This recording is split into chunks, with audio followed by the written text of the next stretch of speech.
God damn, ladies and gentlemen. This is SJP, host of the SJP Files podcast. And wow. This is the review of Super Bowl 55, where the Kansas City Chiefs fell to the to the Tampa Bay Buccaneers. That's how New England this game was. I was shocked watching this game. Shocked. Absolutely shocked. This game made no sense to me whatsoever. Bucs win 31-9. The Tampa Bay Buccaneers held the Kansas City Chiefs, one of the most prolific offenses in the NFL, to 9 points. Let me say that again. The Tampa Bay Buccaneers held the Kansas City Chiefs to 9 points. 9 points. 3 field goals, no touchdowns. I pause for silence. Pause for surprise. Are you kidding me? I thought the Bucs could win this game. I believe the Chiefs would win this game. I picked the Chiefs. I did not see this coming. This was a New England-esque game plan from the Tampa Bay Buccaneers, from Todd Bowles, from Byron Leftwich, the most diverse coaching staff in the NFL, 2 female head coaches, 4 black head coaches. 4 black coaches, my apologies. Byron Leftwich, the offensive coordinator, Todd Bowles, the defensive coordinator, who came up with a masterful game plan. Played cover 2 the entire game. Cover 2, for those of you who know, is basically 2 high safeties. Cover 2 the whole game. Had 2 people on Tyreek Hill the entire game. Tyreek Hill had 7 catches for 73 yards, but they did not come easy. And the Bucs just shut this game down completely. I mean, they completely shut this game down. I mean, I'm not really sure how to like contextualize what I have just watched. The Tampa Bay Buccaneers basically dropped 7, rushed with 4, and got in Patrick Mahomes' face all game long. Patrick Mahomes was 26 for 49, 270 yards, no touchdown, 2 picks. Let me say, Patrick Mahomes didn't throw a touchdown in this game. He threw 2 interceptions. And Tom Brady, man, 21 for 29, 201 yards, 3 touchdowns. You had Leonard Fournette gave you 16 carries, 89 yards, 1 touchdown. Rob Gronkowski just emerged once again as solidifying himself as the greatest tight end of all time. I believe this has to be Gronk's at least 4th ring. If memory serves, yeah. This has to be Gronk's 4th ring. He's the greatest tight end of all time. 6 catches, 67 yards, 2 touchdowns. Antonio Brown chipped in with 5 catches, 22 yards, and a touchdown himself. Oh my God. I don't know how to. I'm still trying to process what I've seen myself. But the Tampa Bay Buccaneers completely shut down the Kansas City Chiefs. I mean, the first quarter, Tampa Bay gets the ball first, they punt, then they force the Chiefs to punt, and then Tampa Bay punts again, and then the next drive, 8 plays, 26 yards, Kansas City Chiefs knocking a field goal, they go up 3-zip. Then the Buccaneers go down the field 8 yards, 8 plays, 70-yard drive for a touchdown, and then they force the Chiefs to punt again. And then at the beginning of the second quarter, 9 plays, 54 yards, turnover on downs. I actually love this. I love this call from the Buccaneers. They were 4th and goal. About 4th and, I believe it was 4th and 1, and they went for it. I love the fact, I know they didn't get it, but I love the fact that they went for it. The fact that they went for it was perfect for this team. It was perfect for the situation. They needed to go for it. This was not a game where you took chances in this game. You took chances, and if you had a chance to score, if you were fourth in whatever in your opponent's red zone, it was less than 4th and 2 or 4th and 3, you went for it. You went for it because you knew that you weren't going to get many chances, that any slip up could cost you this game. And the Bucs went for it. They didn't get it, but it forced the Kansas City Chiefs to play from their own end zone, essentially. And then the Kansas City Chiefs punt. The Chiefs punt. The first punt goes like 70 yards, but there was a penalty. And then Chiefs rookie punter punts again. 8-yard penalty. And then there was an 8-yard penalty. Townsend to Kansas City. He punted 56 yards to the Tampa Bay 27. And then there's a penalty on Nyman for offensive holding, 8 yards. So they punt again. And instead of the 56 yards, he punts it 27 yards to the Kansas City 38. And the Bucs go and the Bucs take it 6 plays, 28 yards, a touchdown to Rob Gronkowski for his second touchdown of the game. His first touchdown in the first quarter, the game's first touchdown. And the Kansas City Chiefs tack on a field goal, 10 plays, 61 yards. You got to score a touchdown there. You just got to score a touchdown there. And this game was marred by penalties for the Kansas City Chiefs. Passing interference penalties, holding penalties, unsportsmanlike conduct penalties. And after that, Bucs go down 5 plays, 29 yards, another touchdown. This one was to Antonio Brown. It's 3 touchdowns in the first half. 3 touchdown passes in the first half. You go into the second half.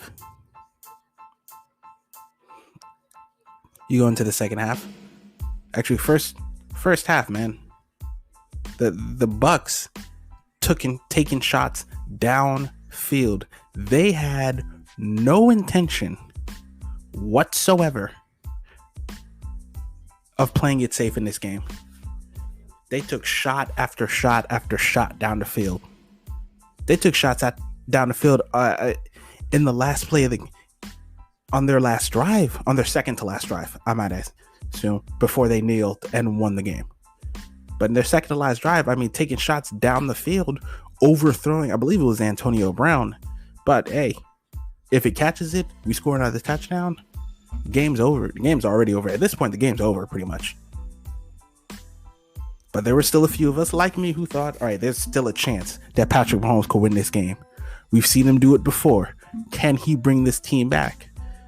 Third quarter starts off with a field goal for the Kansas City Chiefs. And then the Tampa Bay Buccaneers go 6 plays, 74 yards, tack on a touchdown. Leonard Fournette runs 27 yards into the end zone. Bucs up 28-9. Patrick Mahomes throws his first interception. And then the Bucs tack on a field goal. And then the Kansas City Chiefs go 11 plays, 64 yards. Turnover on downs. You had to go for it.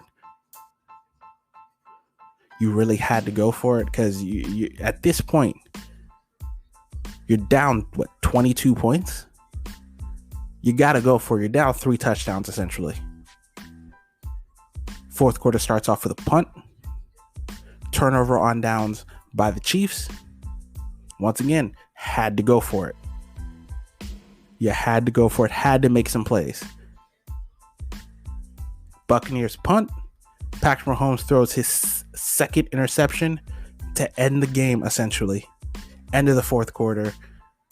Bucs kneel down 3 times. Game over. Tom Brady wins Super Bowl number 7.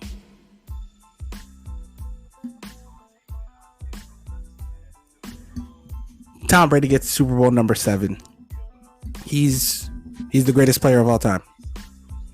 He's the greatest American athlete of all time. 7 Super Bowls, 10 appearances. He's the GOAT. I assume I'm going to see him back next year.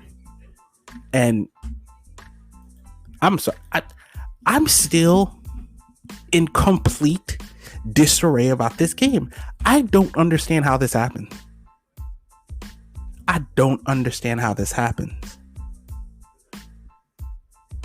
This game had 2 sacks in it. Not 2. Let's see. 1.5, 1, and another half. So, yeah. This game had 3 sacks. Tampa Bay Buccaneers had 3 sacks on Patrick Mahomes. And 4 tackles for loss. But that doesn't tell the whole story of the game. I mean, they had Patrick Mahomes on skates all game long. They had Patrick Mahomes just in complete running for his life, and they didn't blitz. You know, blitzing Patrick Mahomes is about the worst idea you could possibly have, and that's not what happened. They didn't blitz. They held 4, and Ndamukong Suh, Jason Pierre-Paul. What's the other guy's name? Shit. I'm trying to remember his name. It's not Levant. Is it Levante David? I can't remember his name. Shaquille Barrett. That's his name.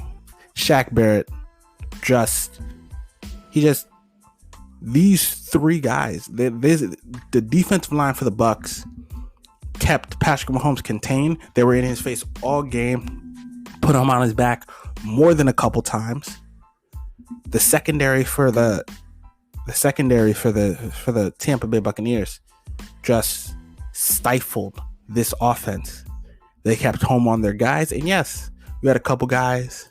You know, Travis Kelce had 10 catches for 133 yards, no touchdowns.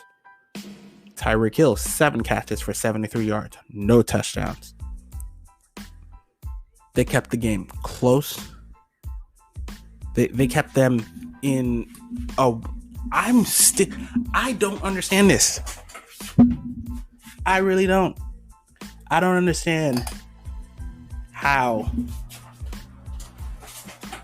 this Patriot-like game plan came about. I know Todd Bowles if there were only opening job left, I know there are head coaches and GMs. There are GMs around the league wishing that they had an opening right now so they could give Todd Bowles some money. Because Todd Bowles just got himself a head coaching job in the NFL. He just got himself a head coach. Next year, Todd Bowles is going to be one of those guys who should get a head coaching job, because this was a masterful performance. This was a virtuoso defensive game plan that essentially crushed the best offense in the NFL. Absolutely crushed it. And you look at the team stats and you think, especially the total yards, pretty even, 350 to 340. Passing yards, Kansas City 243, Tampa Bay 195. Rushing yards, Kansas City 107, Tampa Bay 145. Average yards per play, 5.1 to 5.4. Points scored, no fumbles lost. Tampa Bay, mistake-free football, no interceptions. Kansas City allowed 3 sacks. Third down efficiency, 33% to 23%. Time of possession, pretty easy. And this is really where the game turned around. Penalties. Kansas City had 11 penalties in this game. Multiple pass interference calls. Multiple holding calls. You had a taunting call. Oh, yeah, and that taunting, Tyreek Hill taunting Tom Brady. Not Tyreek Hill, Tyrann Mathieu. Honey Badger. Just taunting Tom Brady. And Tom Brady went psycho on him. Tom Brady went Brady on him. Got right in his face. I'm assuming he started cussing his ass out.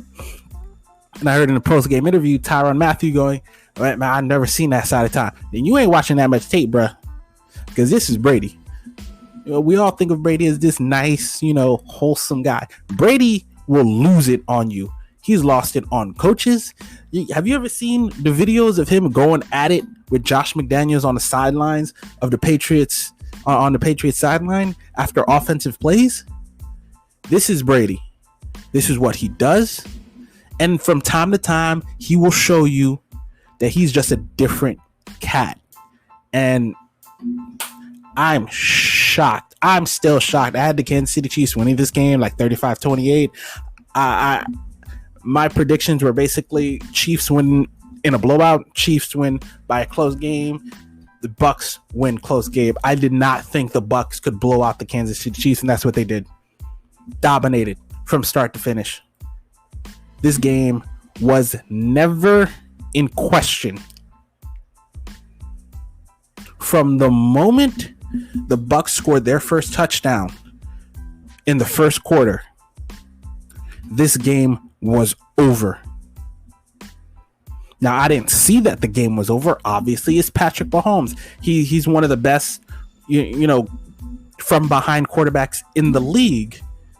Problem is, the other guy, he was number one. The guy who was number two just happened to be Tom Brady. And Tom Brady was not losing this game. Tom Brady just proved, man, between him and Belichick. I don't want to be hyperbolic because I've heard a lot of people talking about how this proves without a shadow of a doubt that I think Brady wins Super Bowls without Belichick. I don't think Belichick wins Super Bowls without Brady.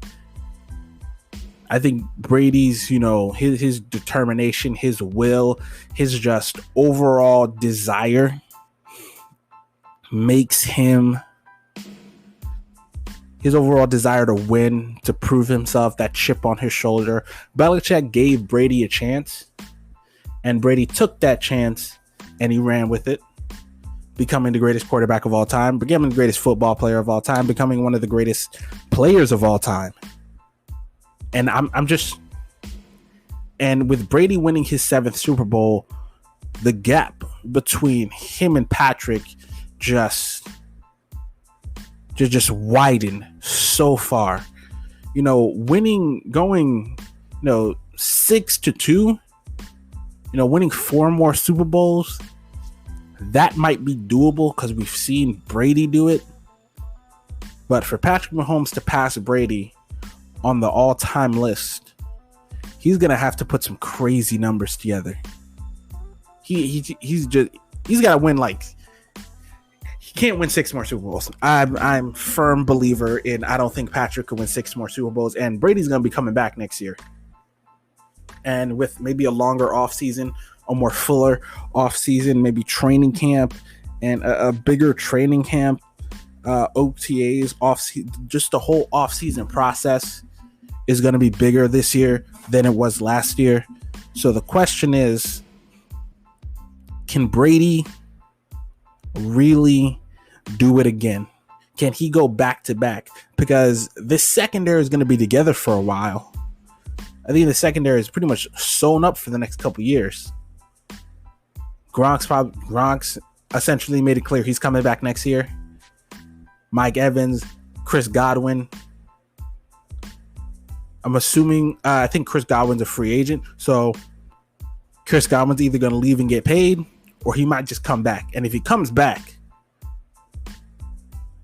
and Antonio Brown comes back and he, grows, kind of recaptures some of his past greatness, then I'm telling you guys, Brady could win another one. And if Brady, I think Brady's trying to get 8. I think he's trying to go double. Honestly, I think Brady's trying to go double digits. I think he really wants double digit, and to do that, he'd have to win 4 straight. And that's not happening. Him winning 4 straight is just not happening. But it wouldn't be shocking if they go back to back with this team. Full coaching staff's coming back. That defense is coming back. I thought the defense was good. I thought the defense was being slightly overhyped. But this game won on defense. The defense won this game. And Tom Brady has given other teams a template. It doesn't matter how great your quarterback is.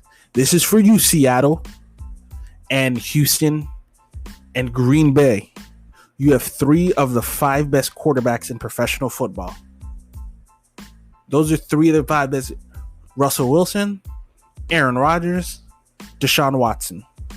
It doesn't matter how great your quarterback is. You still need a solid team around them. The Seattle Seahawks essentially refused to put the ball in Russell's hands. Pete Carroll's, commitment to the run. I like running the football, but man, you've got one of the best quarterbacks in the world in his prime. Give him the ball and let him win games. Enough of this. I want to run on first down. I want to run on second down and then hand him the ball on third down and expect him to make magic. Get the hell out of here. You need to surround him with a good offensive line, a good defense. To hell with the running back.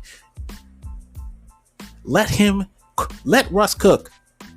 I know that was like a hashtag going up. Let Russ cook, and that's for Houston. Trade Deshaun Watson because he's not staying there, and trade him before the draft, and you might be able to package some picks together to move up into the draft to get either Justin Fields or Trevor Lawrence. Well, you're not getting Trevor Lawrence because Jacksonville's not trading that pick, but you might be able to get Justin Fields because instead of having another young quarterback in New York, I think the Jets would much more welcome Deshaun Watson instead of trying to build up another young quarterback. And that's for Green Bay. You wasted Aaron's prime. You really did. You got a good team around you now, but the man's in the back half of his career. Quarterbacks are playing later in their careers now, but the man, he's like at the end of his prime, and you couldn't give him what he needed. You couldn't get him what he needed, and now you're done. And it's a shame. I love Aaron, and he deserves it. And I feel like with another team, he's got more than one ring.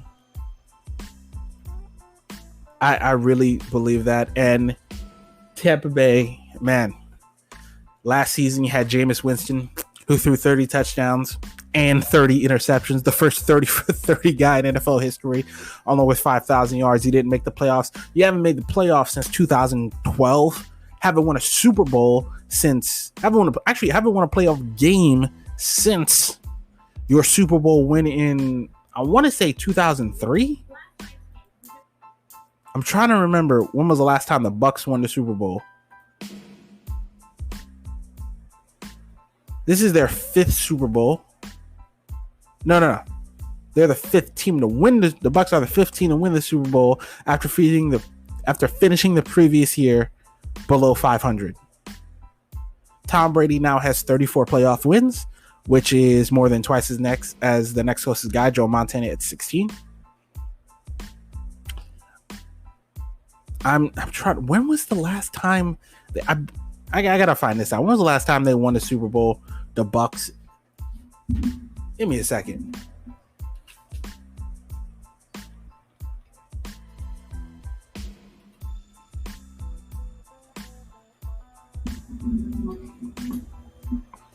Okay, the last time, yeah, they haven't. Oh God, I was wrong. Tampa Bay Buccaneers haven't made the playoffs since 07-08 and haven't won a Super Bowl since, I was right, 03, where they completely crushed the Oakland Raiders. So almost 18 years since Super Bowl wins, 12 years since playoff appearances, and Brady in his first season takes you guys to the promised land. Congratulations. Antonio Brown just got his, I want to say probably his 2nd ring. Actually, no, because Antonio Brown, as far as I know, didn't win any Super Bowl championships with the Pittsburgh Steelers. They won rings before Brown got there. I believe so. And Gronk gets essentially his 4th. Brady gets his 7th, cementing himself as the greatest American athlete of all time. Maybe even the greatest athlete in the history of the planet. Soccer fans might, get back at me for Pele, but what do you want from me? I'm not really a football guy. I'm a football guy. And Brady just crushed it. They crushed it. And Tom Brady just, oh my God. It's Patrick Mahomes just, sorry, Patty. But your next Super Bowl gonna have to wait a while.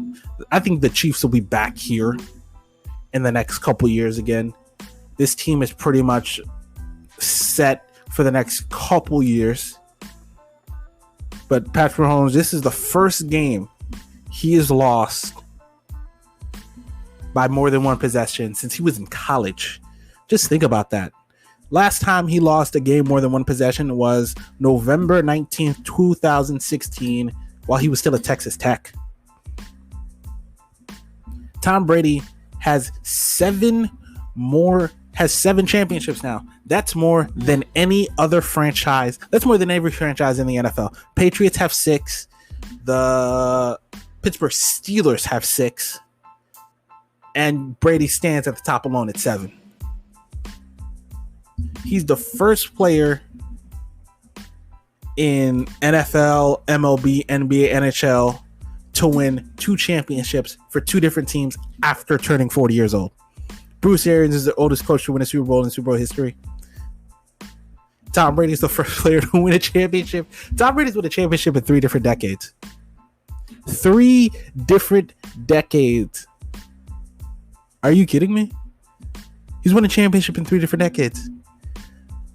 The 2000s, the 2010s, and now the 2020s. Tom Brady is the only quarterback. Let me say that again. The only quarterback to beat Patrick Mahomes in the playoffs. Patty is 0-2 against Tom and 6-0 versus everybody else. Tom Brady is his kryptonite. He is Patrick Mahomes' arch nemesis. Tom Brady is the system. He brought that system down to Tampa Bay, and the Tampa Bay Buccaneers are popping champagne right now. Well, they were popping champagne last night, but they're probably still popping champagne.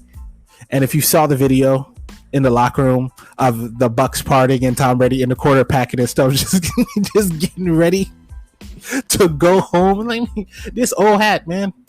I got 6 more of these, man.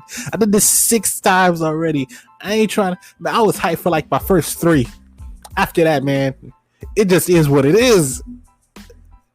Now I know I'm coming off as like a homer, even though I picked the Chiefs, but I'm happy to see Tom Terrific, Thomas Edward Patrick Brady Jr.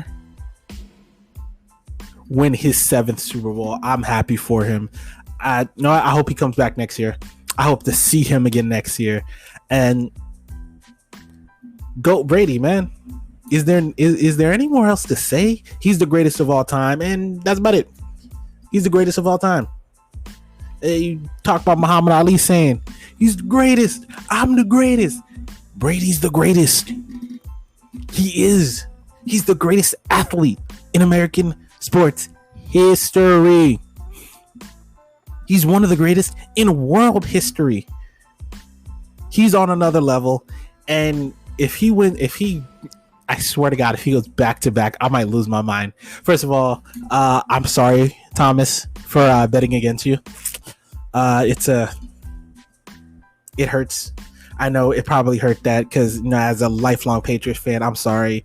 I was just enamored by people who steered me down the wrong path. I'm sorry. All right, we're gonna take a quick break. We're gonna pay some bills, and then we're gonna get back to the pod. Hello, ladies and gentlemen. This is SJP, the host of the SJP Files. Have you heard about Anchor? If you haven't heard about Anchor, it's the easiest way to make a podcast. Let me explain.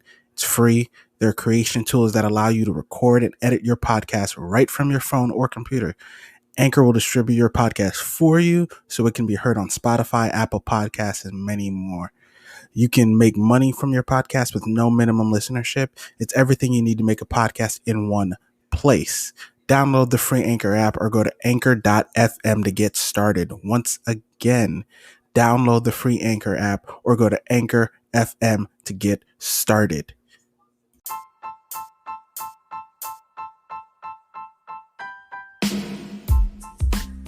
Ha! Ha! Ha! We're back, ladies and gentlemen. Welcome back. Welcome back. I know we just paid some bills. I know you just heard my new sponsorship. All right, it's not a new sponsorship. I just re-recorded the Anchor sponsorship. Yeah, so what? I got a better microphone, so I figured it was time to re-record my sponsorship. Now I know I'm, clucking a little bit, but the Tampa, but we're not done with Super Bowl. We're gonna talk a little bit about the NBA. Not much, but a little bit before I got to start getting ready to go to work. But we're gonna talk a little bit about the NBA. But right now, we're still not done with the Super Bowl. Bucs make more history as Lori LaCosta and Marel Jaffardi, I'm hoping I'm pronouncing her name wrong, just became the first two female coaches to win a Super Bowl in the NFL, helping the Tampa Bay Buccaneers. Jaffardi is the assistant strength and conditioning coach, and LaCosta is the assistant defensive line coach. Oh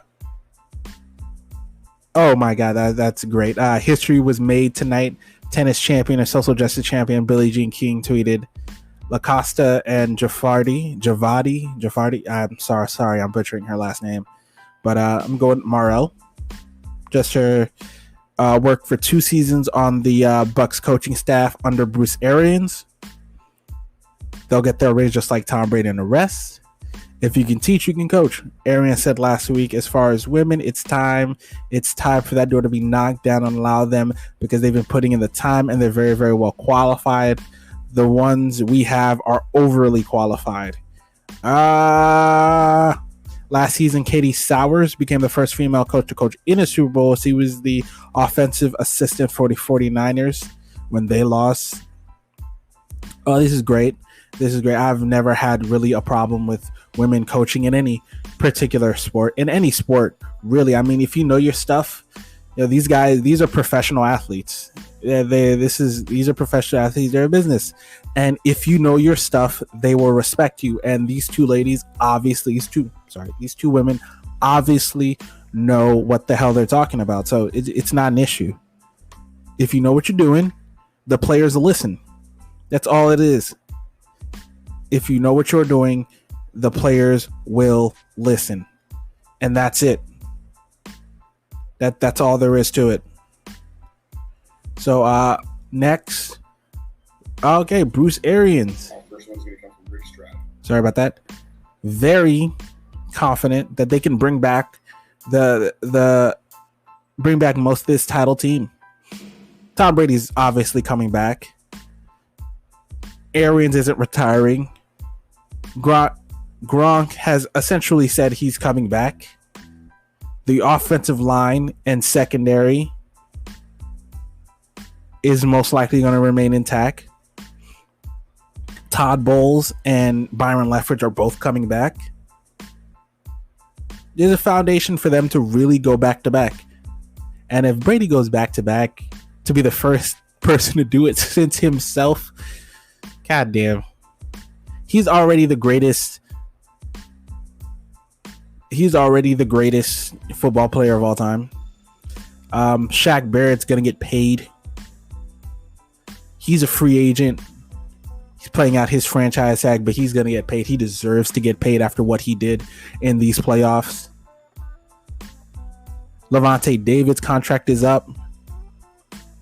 He's probably going to come back. I know he's going to want to come back. Chris Godwin's going to want to pay. Ndamukong Suh, Antonio Brown, Leonard Fournette. I think Leonard Fournette and Antonio Brown will be back. Ndamukong Suh, maybe. He's been hunting for a championship and he got one. But I think he can. I think he can get most, if not all, of these guys back. I think Shaq Barrett's definitely coming back. I think they might have to decide who to pay, Barrett or David. And if I'm the Bucs, as much as I like Levante David, I would go with Shaq Barrett. I would take Barrett over David. I know David's a longtime guy, but I would take Shaq Barrett over Levante David.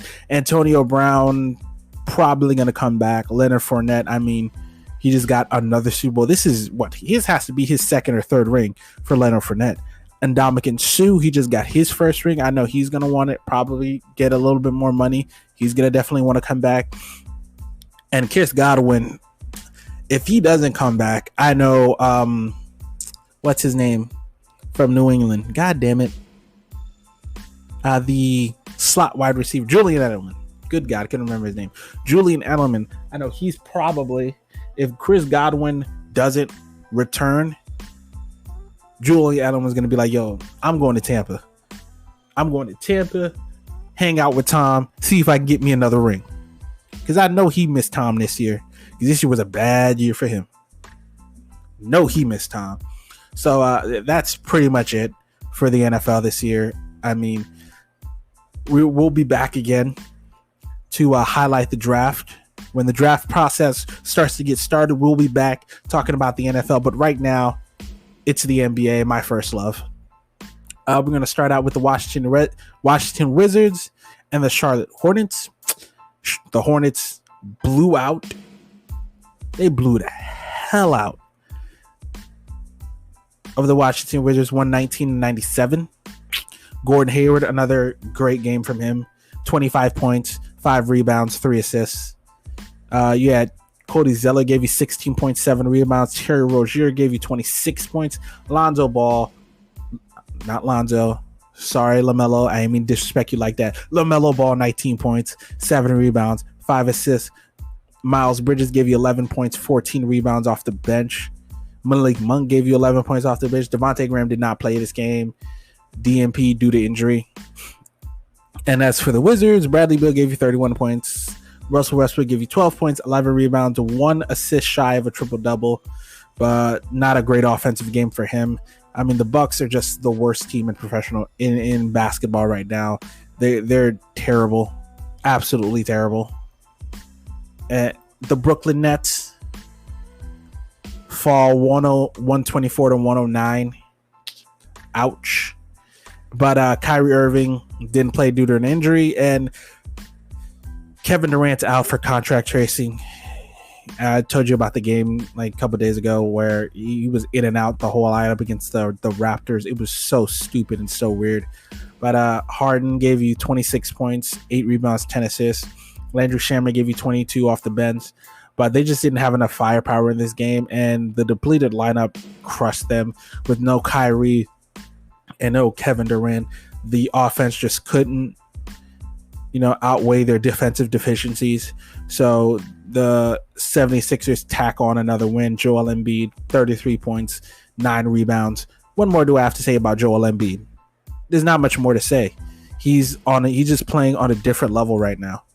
He's just evolved his game to the point where he's playing like the best center in the league.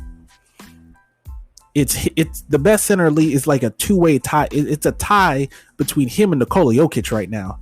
I love Anthony Davis, but he's not playing like he's the best center in the league. Joel Embiid and Nikola Jokic are. San Antonio. Next, we have the San Antonio Spurs against the Houston Rockets. This was a good game. The Spurs win this game 111 to 106. Close game. DeMar DeRozan gave you 30 points, 8 rebounds, 7 assists. Underrated player. Keldon Johnson gave you 10 points. Derek White gave you 14 points. DeJounte Murray, 11 points. Drew Eubanks, who was blocking shots like a motherfucker, yo. Eubanks just showed out in this game. He only had 12 points, 3 rounds, 1 assist. But those 3 blocks, he blocked, he blocked John Wall. He blocked DeMarcus Cousins, and I think he blocked Victor Oladipo too. But Oladipo only had 9 points. Bad shooting night for him. Bad offensive night for him. But Boogie gave you 12 points, 11 rebounds. John Wall, very much back to his old self, give you 27 points, 7 rebounds. Eric Gordon gave you 26 off the bench. David Nwambe gave you 14 points, and Daniel House Jr. gave you 12 off the bench. Now, a shootout in Dallas, 134-132. The Golden State Warriors fall. Steph Curry gave you 57 points, hit 11 threes in this game. Hit 11 threes. Now, Kelly Oubre is kind of falling back to earth after his 40-point game. He only had 14 points. Andrew Wiggins gave you 22 points. Yay for Wiggins. Could care less. Kent Bazemore off the bench gave you 20 points. And in Dallas, Luka Doncic dropped 42 points. He didn't match Steph's 57, but, Luka got more help from all over the team. Dorian Finney-Smith gave you 10 points. Maxi Kelber gave you 16. Kristaps gave you 18. Josh Richardson gave you 17. And Tim Hardaway gave you 18. Gave you 11 off the bench. Now, Memphis and New Orleans, a battle of the top 2 overall picks in their draft. The New Orleans Pelicans win this game 118-109. Brandon Ingram gave you 27 points. Zion Williamson gave you 29 points. Eric Bledsoe gave you 21 points, and Lonzo gave you 16 points, and a good game for him. 16 points, 7 rebounds, 7 assists. On the Memphis side, John Moran gave you 16 points. Jonas Valanciunas 23 off the bench, and Kyle Anderson 21 in the starting lineup. Next, we move on to the Lakers and the Detroit Pistons double overtime game. Jesus Christ. 135-129. The Lakers pull this one out. Jeremy Grant gave you 32 points. Mason Plumlee, 15 points. DeLon Wright, 22 points. Josh Jackson, 28 points off the bench. He hit 5 threes. And the Lakers, LeBron James gave you 33 points, 5 rebounds, 11 assists. And Anthony Davis shows up on the offensive end with 30 points. Dennis Schroeder gave you 22 points. Kyle Kuzma, 14 off the bench, along with Alex Caruso giving you 10 off the bench. And my man THT gave you 10 points off the bench. You had like 4 players who didn't play this game. Marquise Morris didn't play. Alonzo McKee didn't play. Wesley Matthews didn't play. And Quinn Cook didn't play. All DMPs. All coaches' decisions. But this was a really good game, and essentially the Detroit Pistons really get up for the Lakers. This is not the first game where they've really, went toe to toe with these guys. It's not the first game. The other game happened earlier this year. Another really close game. Didn't go into double overtime, but goddamn, LeBron James played 46 minutes in this game. 46 at 38. The Denver Nuggets losing to the Sacramento Kings. Jesus Christ. Either Nikola Jokic dropped 50, a career high for him. 50 points, 8 rebounds, 12. So that's the second 50-point game we got this weekend, behind Steph's 57. Paul Millsap gave you 14 points. Michael Porter Jr. did not have a good game, 18 points. At least he's back in the starting lineup. Will Barton gave you 11. Monte Morris gave you 11. And JaMychal Green gave you 10. In Sacramento, Harrison Barnes gave you 28 points. I didn't know Harrison Barnes could still score like that. Rashawn Holmes gave you 21 points. De'Aaron Fox gave you 24 points. And Tyrese Halliburton, 23 points. Tyrese, just making the Knicks regret not getting him. Every single time he's out there, just making teams who didn't pick him regret it. Playing winning basketball. He fouled someone to prevent a 3. Just smart basketball. He's a smart basketball player at the end of this game. So good. I love him. I love the way he plays. And next we have the Phoenix Suns beating the Boston Celtics 100-91. I didn't really watch this game. I know I'd like to keep an eye on both teams. I didn't get to see the highlights on this game at all. Last game, the Sacramento Kings beat the LA Clippers. Ha ha ha ha ha ha. But Paul George didn't play, so I didn't get to laugh as much as I would love to. Buddy Hield gave you 22 points. De'Aaron Fox, another 36-point game. Tyrese Halliburton gave you 13 off the bench. Rashawn Holmes 12. Kawhi Leonard only had 20 points. Next is Reggie Jackson at 14. Then you've got Ivica Zubac 12. Marquise Morris Sr., the evil Morris twin. Lemon Pepper Lou Williams gave you 23 points. He's starting to look more and more like himself, even though it was a bad shooting night. He's at 23 points as the season goes on. After this weekend, Philadelphia 76ers still at the top then of the Eastern Conference. Then you got Milwaukee, Brooklyn, Boston, Indiana, Atlanta. And then back, Charlotte moves up, I think from like 10 to 7. There, you got Charlotte at 7, New York, Toronto, Cleveland. Toronto's suddenly starting to move up the rankings. Look like they've starting to got their game together. In the Western Conference, Utah still at the top. Then you got LA. Then you got both LA teams, Lakers, then Clippers. Then you got the Suns who have moved up, Spurs who have moved up, Denver Nuggets who have moved down, the Portland Trailblazers who have moved down, the Golden State Warriors, the Sacramento Kings, the Houston Rockets. And that's your very short NBA breakdown. But that's pretty much it for this morning. I know this was kind of an abrupt show today, but this was a game but this was more about the Super Bowl weekend. This is just me giving like a brief talk about the NBA. I'll do another show later in the week. I haven't quite decided what day yet. Probably Friday, because I'm off on Friday. So I'll probably do a show on Friday. But,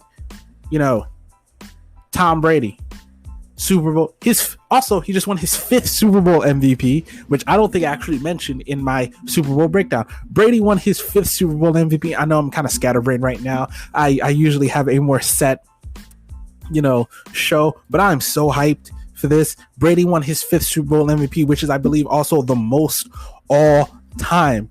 5th Super Bowl MVP, 7th Super Bowl trophy. Brady has widened the gap between him and the next closest guy by such a wide margin that it may never be broken. It may never be broken. His greatness. I mean, in today's sports landscape, with the turnover on teams, to be able to win 7 championships, he has cemented himself as the greatest football player of all time. And it's not that close. He cemented himself as one of, if not, to me, he cemented himself as the greatest American athlete of all time. Better than Jordan, Ali, Gretzky, Willie Mays, Ken Griffey Jr., Barry Bonds. Whoever the greatest baseball player of all time. I'm not a baseball guy. As you've probably guessed, I'm not a baseball guy. I could care less about baseball. I like to play it. I don't really like to watch it. I think it's boring. But hockey's violent. Love that. But he's the greatest American athlete of all time, and it's not close.